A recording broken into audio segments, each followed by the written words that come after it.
Hey everyone, this is Mike Henry. I'm doing a recording for the Lead Change Group, and I have as my guest today Wayne Turmel with the Remote Leadership Institute. I have to get the name. I'm going to get the name straight because I don't want to mess it up. And he and Kevin Eikenberry have written a new book called The Long Distance Leader. And I was just wanting to interview Wayne about. He's always been very involved.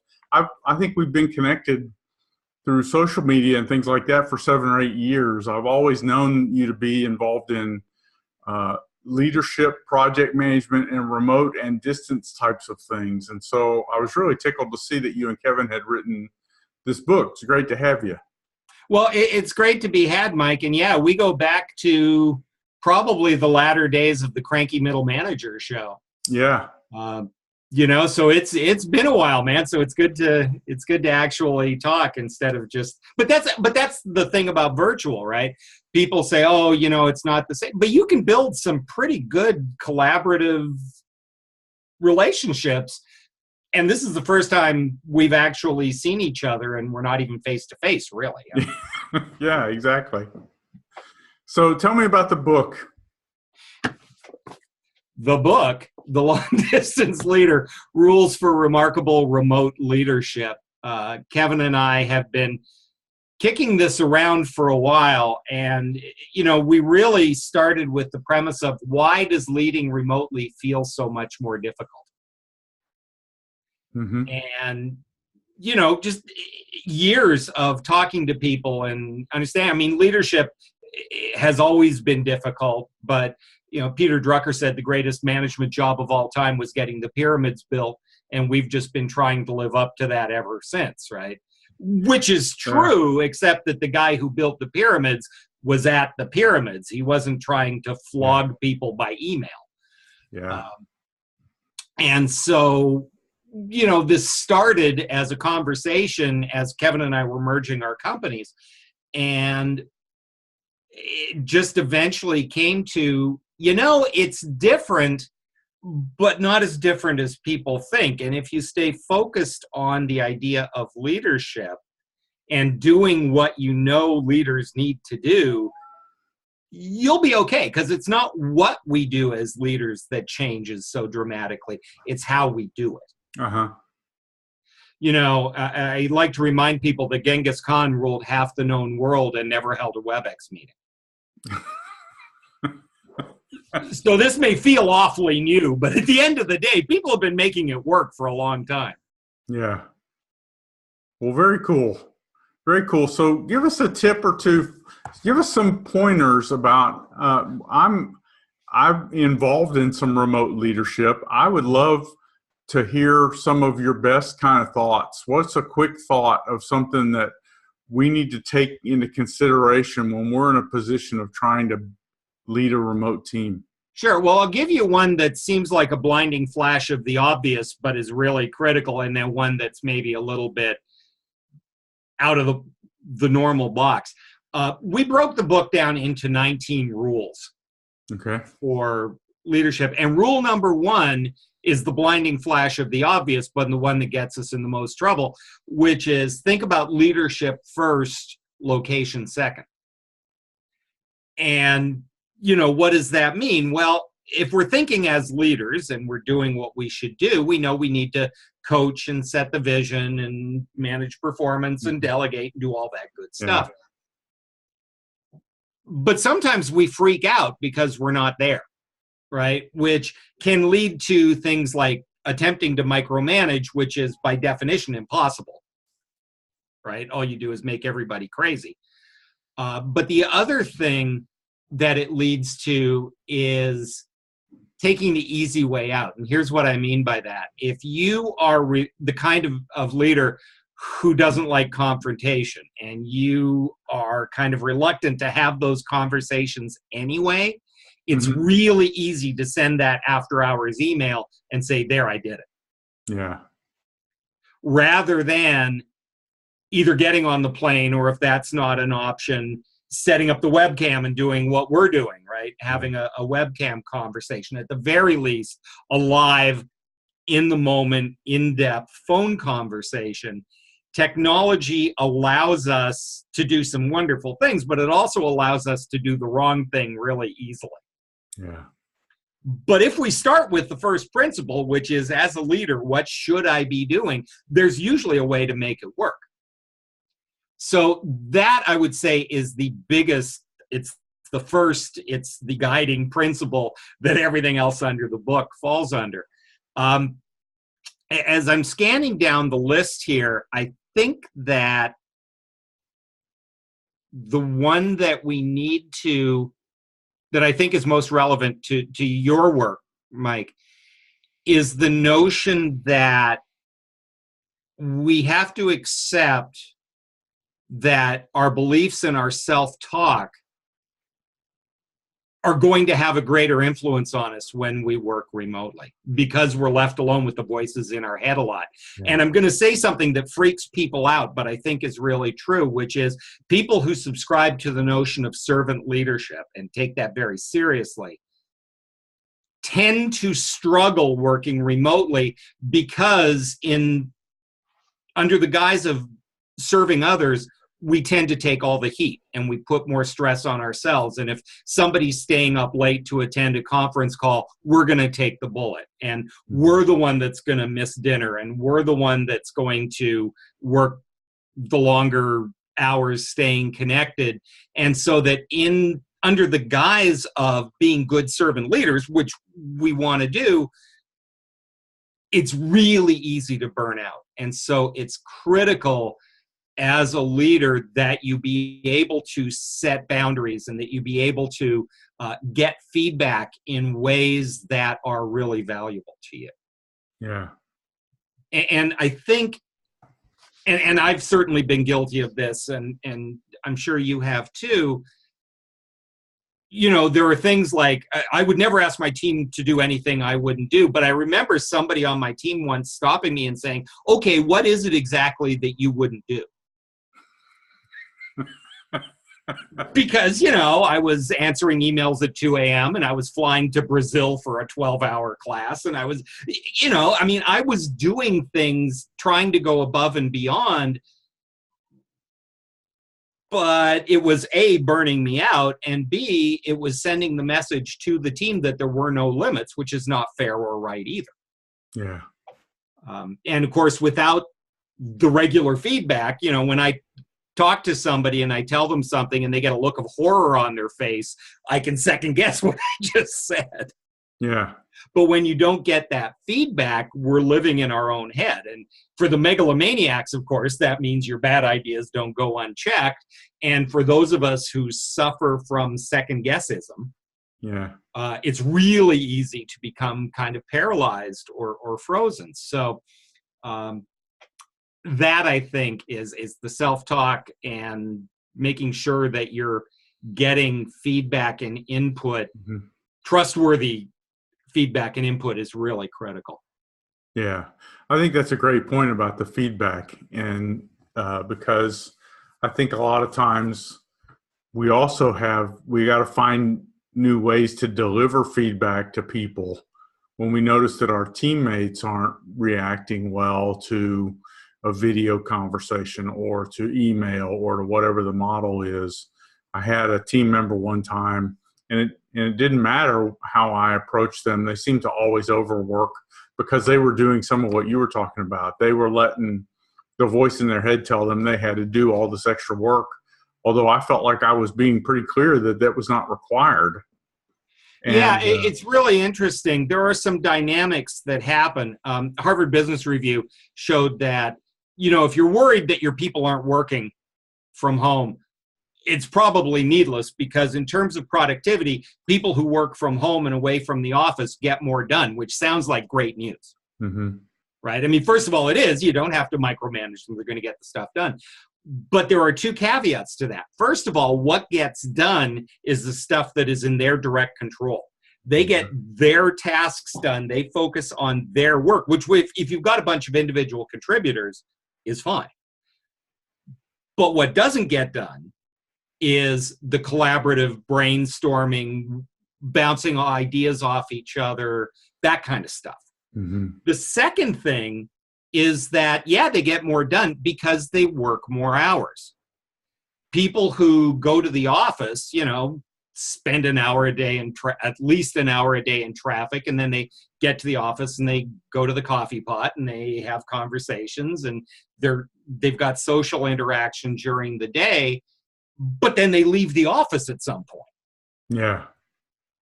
And people who work from home very often start firing emails before they've had their first cup of coffee, which is never a good plan at the best of times. And they don't stop. They're on all the time, constantly connected. And so they jolly well should be getting more done because they're working more hours. And that's not necessarily a good thing. Well, that's an interesting insight. I think too, and I apologize because I haven't read the book. That's one of the reasons why we set up this call is I haven't read the book yet, so I'm guilty. But it's all right, man. When you're done, don't tell me, tell Amazon. It's on my list of things to do, and I listen faster to audiobooks because I spend too much time in the car, right? But well, it is on audio too, for what that's worth. Oh, okay, good. Well, then it'll be next up for sure. I'm excited about it because I do some remote leadership now. I have a consulting work that I do, and so some of the people that I'm working with are remote, and my passion about leadership is the fact that we're all always leaders. I mean, even if I report to the people who are remote, or if I have people who report to me who are remote, I have a leadership relationship in both of those interactions. Mm-hmm. And so if I'm awake, the conversation's about leadership. And then if you're not here, it's remote. Right. It's not.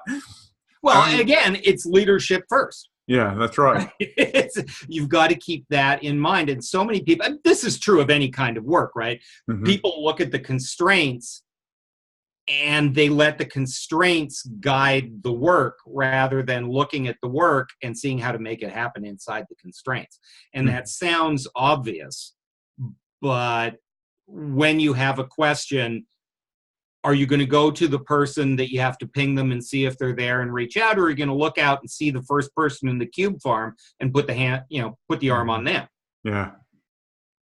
Yeah. Well, and that's actually, so the question I have is, do you address kind of the challenges of being a remote middle manager, right? Of having the remote relationships both northbound and southbound? Yeah, absolutely. We don't, my passion back in the day was middle management. That's kind of where and we try not to use that word in the book because it kind of conjures up images, right? The minute you say middle manager, you've got the pointy-haired boss and the whatever. And believe me, I could go on for a long time in defense of middle managers because it's a passion of mine. But the examples, each chapter starts with an example, and a lot of the examples are people who are caught betwixt and between, right? They're the conduit for information, both, as you say, north and south. How do I convey the information to the great unwashed that the company wants me to give to them? And at the same time, am I doing a good job of taking the feedback and the data and the information that I'm getting from the members of my team and taking that back up the hill? Mm-hmm. And that is a critical part of the manager's job. Unless you're the CEO, there's always a hill to go up. Yeah. And, that's something that in the day-to-day and the frantic and the managing emails and all of that stuff tends to get lost, which is why, once again, there's a lot of parts of the book where we stop and we have people do exercises and think through some things. But at the end of the day, it's all about, as a leader, what should you do in this situation? Okay, here we are. What are you going to do about it? Yeah, let's figure out how to do that remotely. Well, and that's where technology complicates things. Because the new technology requires us to communicate in ways that we haven't really, particularly those of us of a certain age, weren't trained to do. The percentage of work, and I'm fascinated by this. I'm like a dog with a sock about the fact that the percentage of work that the average knowledge worker, white collar worker, whatever you want to call them, does, that is now text-based versus verbal or oral, I guess, to be specific, has critically flipped. We do now somewhere between 75 and 80% of our work on screen. Instant messages, email, writing documents, whatever it is. There are companies where they have tracked it and found that people, especially remote workers, have 2 hours of real, honest-to-goodness conversation with other living human beings in a week. Wow. All their other communication is text-based. Well, when was the last time you got any training or guidance on how to write? Yeah. Oh, that's exactly right. I just in writing and having people misunderstand what I've written, right? That's the only way I'm getting training is, how did you get that from what I just wrote? Yeah, exactly right. Well, there's a perfect example. We talk in the book about richness versus scope. And one of the most critical things that a leader can do is think about what is the communication that I'm trying to achieve, and then what's the best way to do that. And sometimes that's face-to-face, and that's an example of richness, right? Face-to-face, one-on-one, real-time, whatever. And then there's email, where 100 people can get the same message at the same time, and sometimes that's the right answer, right? You don't need to go to everybody's desk to go, there's donuts in the break room. The challenge is that not all managers are comfortable using all the tools. I mean, you and I are speaking on webcam, and I can't tell you, on paper, it makes perfect sense that we should all be using our webcams more than we do. It gives us the visual. We can see the person we're talking to. It's more fun to do that.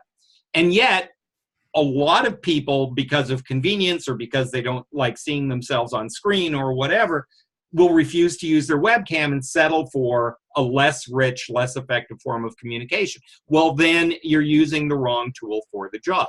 If I need to coach somebody, email is not the way to do it. If I can't get on the plane, I'm going to want to be on a Zoom or a Skype or a WebEx conversation, because it allows us to do what we know as leaders we need to do. Yeah. So there are two challenges. One is, are we choosing the right tool for the right job, which is not something we do particularly well. But then the second thing, and again, some of this is demographic, read age related, or at least technology related, which is 80% of people use only 20% of the features of the tools at their disposal. So if you've got this job that's really difficult, and we're being asked to do it in ways we've never done it before, and oh, by the way, even if we have the tools, we're not using them particularly well, no wonder this feels so hard. Yeah. Very interesting stuff. So what kinds of experiences have you had since the book came out about people's reaction to it? And are you getting feedback that people are becoming positive from it? Yeah, absolutely. It's interesting. When we did the research for the book, Mike, at first glance, the research didn't seem very exciting, because we asked managers, 200-something managers, are you getting the job done? Is the work getting done? How's it going? And the answer was, it's okay. We're getting it done. Well, that's not what you want to hear, right? As a consultant, you want to know, oh, we're bleeding from the eyes and it's painful and it's horrible.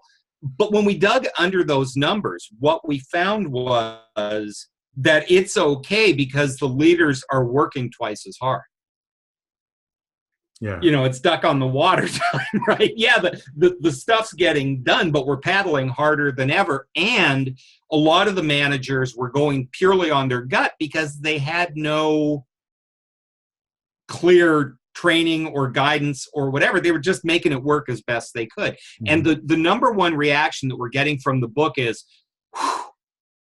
yeah, that's me. That's what I'm going through. And so, the book is primarily for those who want to do a good job, who aspire to leadership and feel like they're making it up as they go. Yeah. And a lot of them are doing a pretty good job given the fact that they have no real confidence that they know what they're doing. Yeah. And that's what we're getting. And that's what I'm hearing. I'm hearing a lot of, oh, that's us exactly. That's exactly where we are. Or, yeah, I do that. And so that's very gratifying to know that we've nailed it, right? That we're talking about the right problems. And really, the other thing that comes out of the feedback that we've gotten is just how desperately leaders want to be good. Mm-hmm. It's funny. There's a bitter irony in the leadership consulting training space, which is the people who show up in class are the ones who least need to be there. Mm-hmm. Because they're already motivated, right? They're already self-selecting. I want to be a good leader. I want to be better at this. I want to do this right. Well, you're already halfway there. If you want it to happen, great. We can give you some techniques and we can help you do it better, and that's great. It's the ones who are blithely ignorant or don't care or aren't motivated to do a better job. And, what are you going to do with them? Yeah, or feel like they can't. I think the one advantage that we have, and that's one of the cool things about social media, is people who do self-select become a little more visible to the people who are not really self-selecting. They're suffering in their own silence, or they believe it's not doable, and that kind of thing. I'm working another deal in my faith-based practice, and it's and it's around trying to help people see the first followers. Yeah.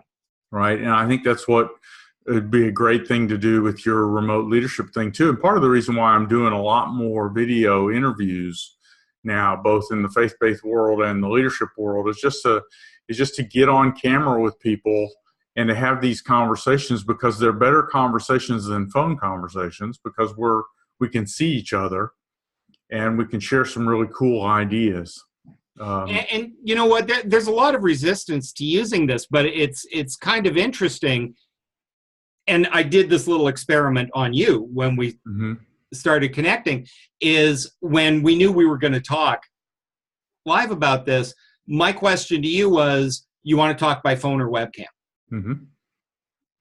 Right? And that's something I started doing about 3 years ago to help demystify and encourage people to use it. Now, I didn't need to encourage you because you're already doing that. But, 3 years ago, people were like, oh, phone's fine. Yeah. But now those who use webcam as part of their work understand the power of it.